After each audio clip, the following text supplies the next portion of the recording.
Começa agora o programa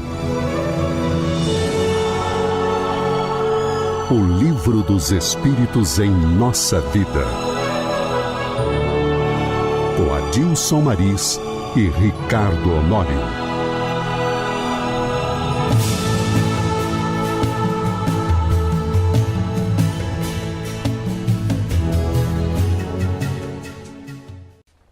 Olá, você que nos ouve. Quero iniciar o nosso programa desejando a todos muita paz, na certeza de que o bom Deus estará sempre conosco. Eu sou Adilson Maris, da Comunhão Espírita de Brasília, e aqui comigo, mais uma vez, nosso querido Ricardo Honório, do Grupo Espírita Peixotinho, também da nossa cidade. Hoje daremos continuidade ao estudo do capítulo 1 do livro 2, que trata do mundo espírita ou mundo dos espíritos, quando abordaremos o tema forma e ubiquidade dos espíritos, que está contido nas questões de número 88 a 92 do Livro dos Espíritos. Ricardo Honório, meu companheiro, meu amigo, mais uma vez seja bem-vindo à nossa casa. Muito obrigado, Maris. Estamos aqui, vamos continuar esse estudo e que, como nós já havíamos falado antes, à medida que nós vamos aprofundando, vai se tornando cada vez mais interessante, mais instigante estudar esta obra que é a base da doutrina espírita. E hoje um tema que com certeza vai causar muita, vamos dizer assim, curiosidade, dúvidas nos nossos ouvintes, porque a gente vai falar da forma, né, e da ubiquidade que os espíritos possuem. Como é que se dá essa forma espiritual, o que vem a ser essa ubiquidade, né? Exatamente. Então vamos lá na questão 88, que nos diz assim: os espíritos têm uma forma determinada, limitada e constante? Olha a pergunta. Pois é, interessante, né? Eu fico imaginando como alguém que não tenha nenhum conhecimento espírita imagina isso. Aí as pessoas falam assim: eu vi um espírito, eu vi um fantasma, eu vi uma assombração. Será que viu o espírito mesmo? Pois é aí onde eu quero. Será que viu o espírito mesmo? É uma pergunta, porque as pessoas normalmente falam assim, ó, a casa é mal assombrada, eu vi um espírito ruim, eu vi uma pessoa, né? Aí já começa a dar os contornos, dizendo que viu o espírito. E o interessante é que vai dando os contornos de acordo com a sensação ou sentimento com aquela criatura que ele está dizendo que viu. Isso. Né? E aí começam as inversões de... Bom, deixa para lá. Mas vamos à nossa resposta. Vamos lá. Para vós, não. Olha só, ou seja, os espíritos para nós não têm uma forma determinada, limitada e constante. Então, para vós, não. Exatamente, por isso que a gente está comentando aqui. Cada um que diz que viu um espírito vê de um jeito. Ou será que está vendo o espírito, como você perguntou? Não é? Ou aí a gente vai responder o que é que eles estão vendo. Exatamente. Aí, ó, para vós, não. Para nós, sim. O espírito é, se quiserdes, uma chama, um clarão ou uma centelha etérea. Aí eu olho para... É como assim, vamos olhar para o céu à noite. Aí a gente vê um monte de estrelas. Então seria como se eu olhasse uma estrela brilhando. A forma do espírito que ele nos tenta passar é como se fosse uma estrela brilhante. Um ponto de luz. Aí eu pergunto, volta aquela brincadeira. Mas eu não vi um espírito? Não vi uma assombração? Não vi uma alma penada? O que eu vejo? Pois é, Maris. Eu estou lembrando aqui de um livro excepcional chamado O Espírito e o Tempo, de José Herculano Pires. Lá ele retrata os horizontes que caracterizam a evolução espiritual, né? Então, nós ainda precisamos da forma para entender o conteúdo. Para nós, se a coisa não tiver densidade, cheiro, sabor, a gente não sabe definir. Então, o espírito, em essência... essa centelha. É essa centelha. Essa centelha. Aí você vai dizer, qual é a forma? Para nós, o espírito humano, então ele tem que ter perna, braço, cabeça, etc, 88, etc. Então, por isso que os espíritos disseram, para vós não tem uma forma definida. Porque é uma centelha. Porque é uma centelha. Mas para eles... Para eles é uma forma. É uma forma. É uma forma. E nós não temos ainda, por isso que eu lembrei do Herculano Pires, nós não temos ainda como abstrair o suficiente para entender essa forma. Aí nós chegamos assim. Então, quando eu vejo um espírito, se eu tive uma visão, quando eu vejo o espírito, eu estou vendo o perispírito, que é o corpo que o espírito se utiliza no plano espiritual. Da mesma forma que nós. Quando eu olho para você, se alguém me perguntar como é o Adilson Maris, eu vou dizer, não, ele é alto, ele é magro, etc, etc.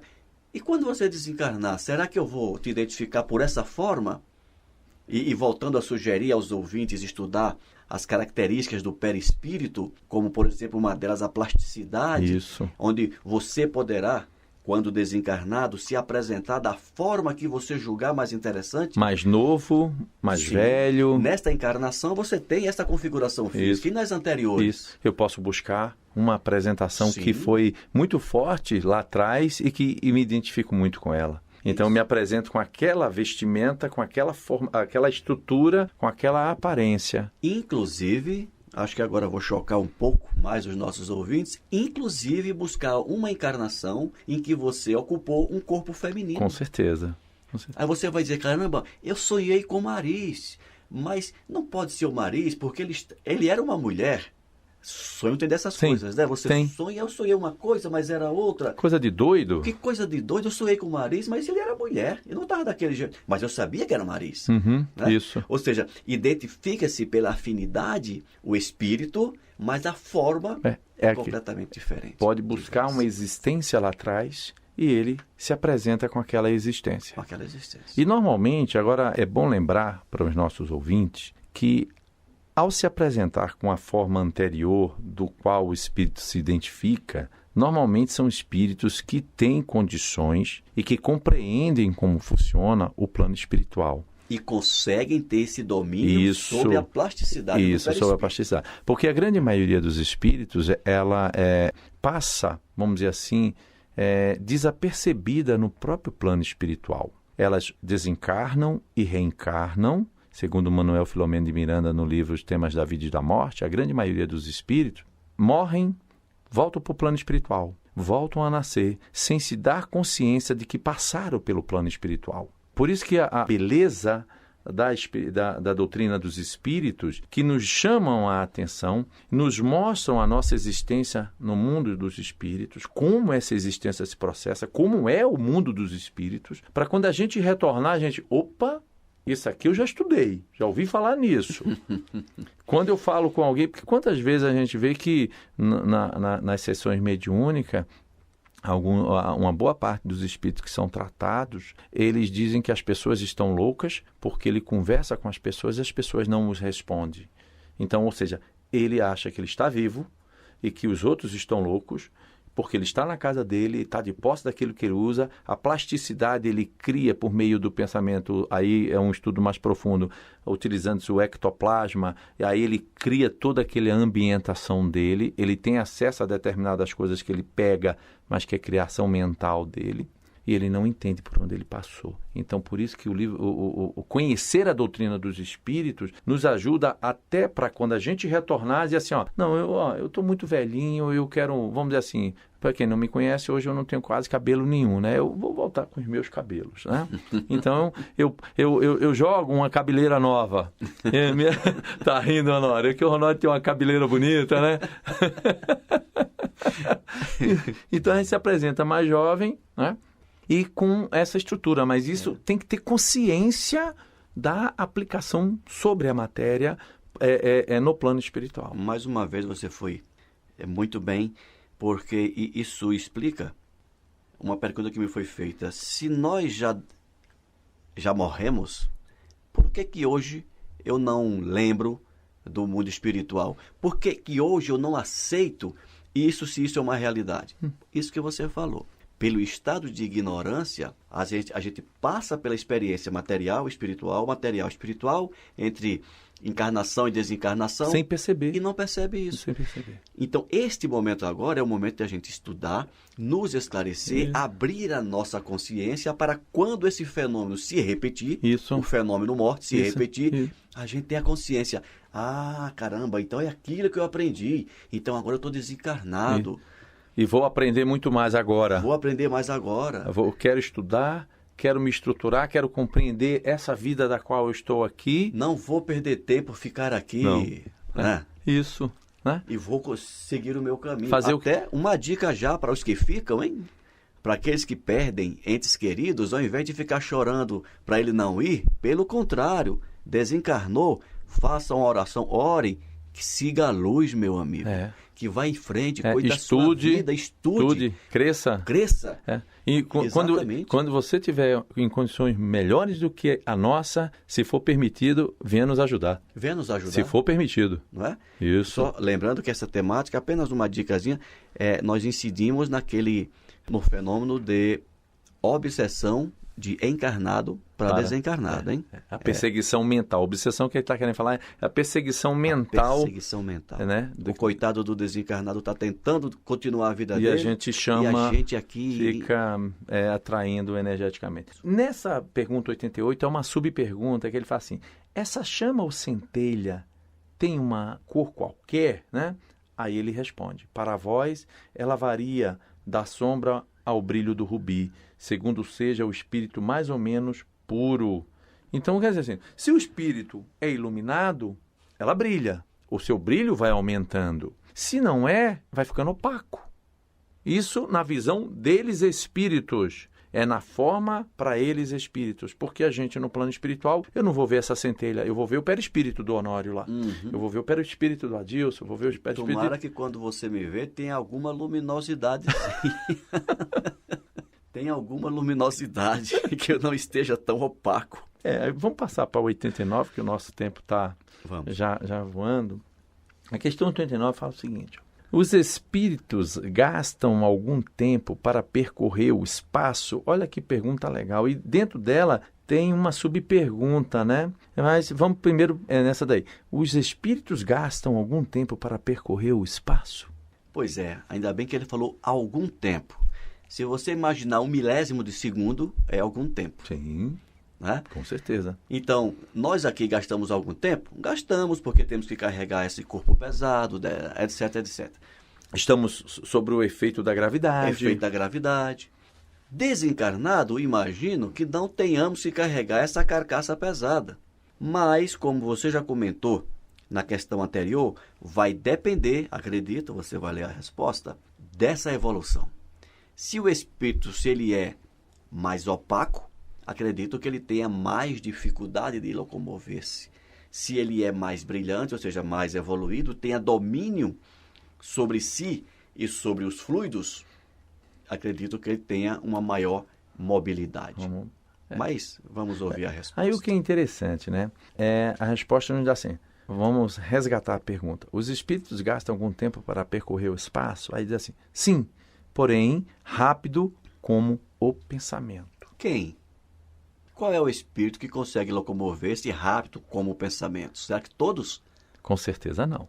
Com certeza não. Então, a resposta, a gente tem que entender que são para os espíritos que tenham uma evolução que proporciona esse tipo de condicionamento. Ou seja, penso, logo estarei lá naquele local. Eu quero estar, vamos dizer agora assim, lá na minha terra, Recife. Estou desencarnado. Né? Eu penso, eu só vou estar no mesmo momento lá em Recife se eu tiver condições morais e também de conhecimento para esse fato. Esse deslocamento se dá instantaneamente. Se não, meu amigo, a gente vai ter que percorrer um caminho. Podemos até resgatar, Maris, um assunto que tratamos na semana passada, quando citamos o filme Nosso Lar. Sim. Onde tem lá um espírito que ele precisa, ele espera o metrô. É o aeróbus, né? Não, é o metrô mesmo. Aqui na Terra? Na Terra, aqui né? Ele acompanhando aqui as pessoas, isso. Não, perdão. Não foi no Nosso Lar, não. Foi no filme Ghost. No Ghost. No Ghost. Okay. Onde tem um espírito que ele fica na estação de trem esperando o metrô passar, porque ele não sabe que ele pode ir e vir. É o desconhecimento dele. Ele não sabe levitar, não. Mas mesmo no Nosso Lar era o aeróbus, né? A gente buscando lá. Tem um aeróbus, sim, que ele pega e vai. E quando André Luiz, no primeiro momento que ele vem à Terra, ou seja, quando ele sai da cidade Nosso Lar e vem à Terra, ele vem numa caravana e ele sente a dificuldade da locomoção, ele fica cansado. Né? Mas assim, e Clarencio, que é o mentor espiritual, quando necessita fazer esse deslocamento, ele faz imediatamente pelo pensamento. Vamos nos lembrar quando André, no primeiro momento, que reconheceu que sofria e que fez uma prece para Deus, quem estava na hora do lado dele? Clarencio, ou seja, o pensamento de André o atraiu no mesmo instante. E ele resgatou André. Mas ele também se locomove e com o tempo o André aprende a se locomover na levitação, que é um aprendizado que, vamos assim, denota uma qualificação também do espírito, um aprendizado dele, para que ele possa, então, facilitar cada vez mais esse deslocamento de uma área para outra. A sua locomoção. Então, é muito interessante, então por isso da necessidade de a gente estar sempre aprendendo, evoluindo, estudando, e principalmente esse processo de evolução é moral. É isso que faz com que o deslocamento seja do pensamento, não é eu posso saber disso, mas eu não vou fazer com essa velocidade se eu não tiver a capacitação para isso. E essa capacidade, ela vem da moralidade, né? Aí vem também assim, o pensamento não é a própria alma que se transporta. Se o pensamento é a própria alma, nós seríamos pensamento, não seríamos alma apenas, né? E nós sabemos que o pensamento é um atributo Isso. A gente vai do espírito. Vai ver isso. É isso? Eu estou antecipando. Já tá. Estou falando demais. Não. Ele tem que responder mesmo. Aí vamos para a resposta. Quando o pensamento está em qualquer parte, a alma aí está também. Pois é a alma quem pensa. Olha aí, falando. É a alma quem pensa. Né? O pensamento é um atributo. Para que o espírito faça a locomoção na velocidade do pensamento, ele tem que ter o desejo. Então, o espírito pensa, ele se locomove, a alma se locomove. Esse seu comentário deixa aqui mais um indicativo para todos nós que nos ouvem, enfim, a necessidade do nosso aprendizado, do nosso aperfeiçoamento moral. Aprender com Jesus o que precisamos fazer para nos tornar melhores. E nos tornando melhores, aprender a dominar essas qualificações do espírito. Maravilha. Então, vamos para a questão 90. O espírito que se transporta de um lugar a outro tem consciência da distância que percorre e dos espaços que atravessa, ou é subitamente transportado para um lugar aonde quer ir? A resposta já está contida nas respostas anteriores, né? Vai depender de que espírito nós estamos falando. Se é um espírito que está mais para a luz ou mais para a sombra. Isso vai depender dele. Volto a sugerir a leitura dos livros do André Luiz, que nos passa a realidade do mundo espiritual, tanto de espíritos menos habilitados, menos capacitados, e de espíritos mais capacitados. Se você pensa assim, se você tem uma capacidade de locomoção, assim, eu quero estar rapidamente lá, então você não vai nem se preocupar com o que você vai ver no caminho, porque você já está pensando onde você quer chegar. É ponto a ponto. Sim. Agora, se você quiser ir até lá devagar e tem capacidade de ir rápido, você vai observando tudo aquilo que você está atravessando. E o que é interessante também a gente mostrar é o seguinte, que os espíritos inferiores, eles estão tão materializados espiritualmente que eles sentem os corpos tão pesados quanto são os nossos corpos materiais. Então, tem espírito que não consegue nem atravessar uma parede, porque ele se sente tão materializado, se acha ainda tão no plano material que ele precisa abrir a porta para ele atravessar. Que ele desconhece esse processo. Mas vamos lá, olha o que ele diz, né? Que ocorre ambas as coisas. O espírito pode, muito bem, se ele quiser, tomar conhecimento da distância que percorre, mas essa distância pode desaparecer completamente dependendo da sua vontade e da sua natureza, mais ou menos depurada, aquilo que você acabou de falar. Né? Depende da evolução moral do espírito, ok? Exato. Questão 91, então. A matéria constitui obstáculos aos espíritos? Eita, eu estava falando, antecipei, né? A matéria constitui obstáculo aos espíritos? Vamos cair na mesma colocação que você fez. Na mesma colocação, né? Porque já antecipando aí uma palavrinha da resposta, ele diz não. Não constitui obstáculo. Mas para que espíritos não constitui obstáculo? Qual o espírito que não vai sofrer esse obstáculo, né? Há muitos que sofrerão. Sim. Sentirão esse obstáculo. Sentirão por quê? Por desconhecer que não precisa ser barrado pela matéria. Pela matéria. Porque vamos pensar o seguinte, né? Lembrar aos nossos ouvintes que o mundo dos espíritos que a gente falou lá atrás, o mundo espiritual, ele está numa outra dimensão. Ele é um mundo material, mas ele está numa outra dimensão. Ou seja, as moléculas giram em uma velocidade muito maior do que as moléculas das quais aqui a gente está. Então, o que é que se dá? Se eu não tenho consciência desse mundo do qual me encontro, eu acho que eu preciso abrir todas as portas, Sim. que eu tenho que caminhar. Se eu tiver que fazer uma grande deslocamento de distâncias, eu vou ter que ir a pé se eu não tiver algum outro meio de locomoção. Então, o que vai me prender é o meu estado de ignorância, é o meu estado de evolução moral. E como a gente vê isso, né, Maris, nas reuniões mediúnicas, como nós atendemos espíritos que chegam cansados de caminhar, estrupiados, de dias, de semanas, de meses, andarilho, por aí, por não saber disso. E alguns até dizem assim, não, eu estava num lugar distante e de repente estou aqui. Eu não sei o que vocês fizeram para me trazer para cá. Não sei o que vocês fizeram. A bondade de Deus, espíritos superiores, se compadecendo da necessidade deles, os transportam. Os adormecem e os transportam. Coisa que eles poderiam fazer por si só. É muito interessante essa colocação. Então, para que a gente possa dar continuidade aqui. A matéria constitui obstáculos aos espíritos? Não. Eles penetram em tudo. O ar, a terra, as águas e mesmo o fogo lhes são igualmente acessíveis. Então, os espíritos que são evoluídos não sentem nenhum impedimento, não são bloqueados por essas, vamos dizer assim, falsas barreiras que para nós, encarnados, sim, elas são barreiras. São reais. E são reais. E para os espíritos inferiores também são barreiras. Acaba sendo barreiras, né? Você vê como nós ainda estamos na inferioridade. Sim. Porque se nós ainda precisamos da matéria densa para nos locomovermos, é porque precisamos aprender a viver sem ela. Isso. Só aprenderemos isso quando nós vencermos a etapa da materialidade. Dessa matéria bruta. E para vencer a matéria bruta, essa fase, só tem um caminho que Jesus disse, que Ele é o caminho e a verdade. A verdade é a vida. Aí a questão 92, ele pergunta assim, para que a gente possa fechar uma questão maior, né? Os espíritos têm o dom da ubiquidade. Por outras palavras, o mesmo espírito pode se dividir ou existir em vários lugares ao mesmo tempo? Mais uma vez, a necessidade de estudarmos perispírito. Né?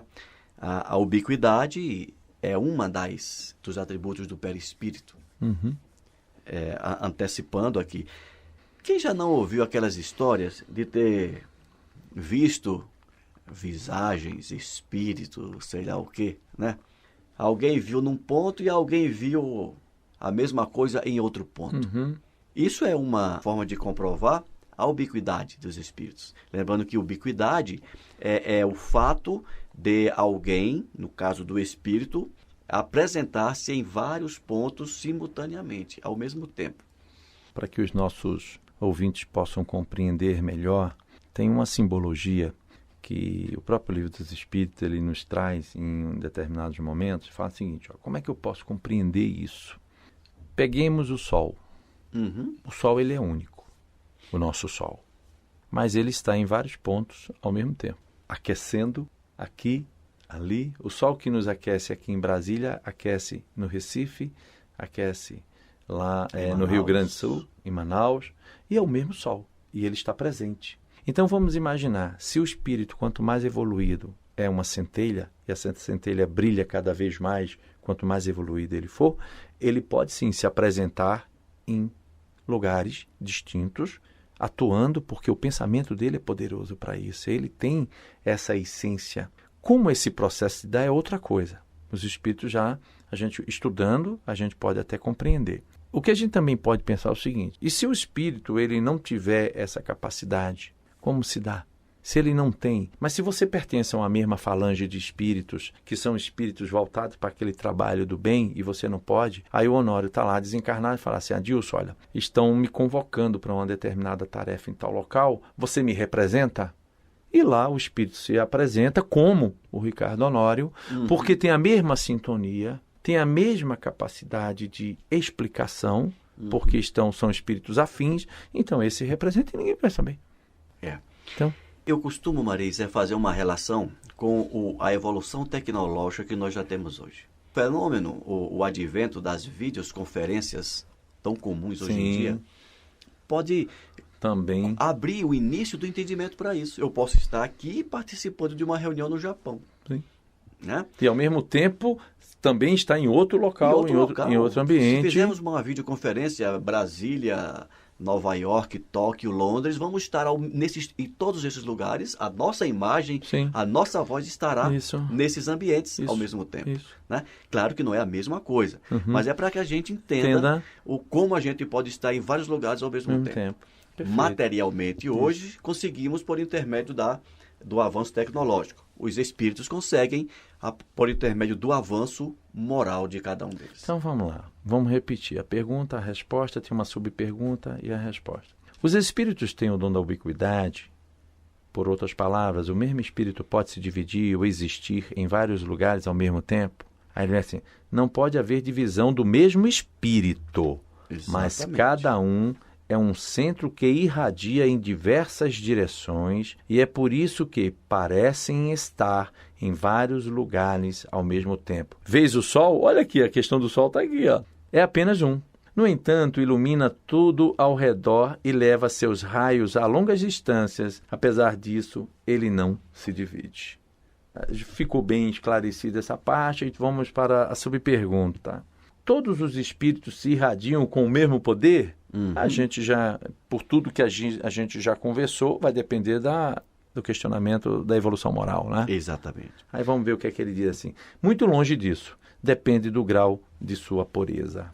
Né? Aí vem um comentário e fala assim, cada espírito é uma unidade indivisível, mas cada um deles pode irradiar seu pensamento em diversas direções sem com isso se dividir. É nesse sentido que somente que se deve entender o dom da ubiquidade atribuída aos espíritos. Tal como uma centelha que se projeta à distância, sua claridade pode ser percebida em todos os pontos do horizonte. Tal como ainda um homem que, sem mudar de lugar e sem se repartir, pode transmitir suas ordens, seus sinais e o movimento para diferentes pontos. Fica claro, o exemplo que demos aqui da videoconferência representa bem. Eu não me divido, mas quem está lá está vendo minha imagem e ouvindo a minha voz. A mensagem. E a mensagem chega do mesmo jeito. Perfeito. Meu caro Honório, chegamos ao nosso final. Mais uma vez, a gente gostaria de conversar mais, mas nós somos exprimidos pelo tempo, então eu quero agradecer aos nossos ouvintes por estarem ligados na Rádio Comunhão Espírita de Brasília e deixar o nosso próximo encontro já agendado, quando continuaremos o estudo do capítulo 1 do livro 2, segundo livro, e falaremos sobre o perispírito. Não percam. Né? Qualquer dúvida, né, poderão ser encaminhadas para o e-mail radio@comunhãoespírita.com, que na medida do possível nós responderemos nos programas seguintes. Felicidades a todos, muita paz, mais uma vez obrigado, Honório. Um abraço a todos, fiquem com Deus. Você acabou de ouvir o programa O Livro dos Espíritos em Nossa Vida, com Adilson Maris e Ricardo Honório.